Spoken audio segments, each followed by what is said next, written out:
Hello children, welcome back to my video. I hope you are well.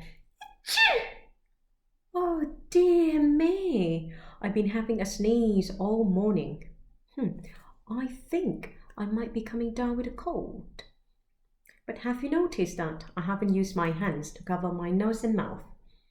That's because I do not want my hands to get dirty and covered with germs.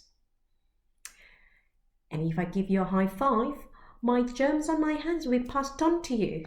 And I do not want you to come down with a cold or feeling poorly because of my germs.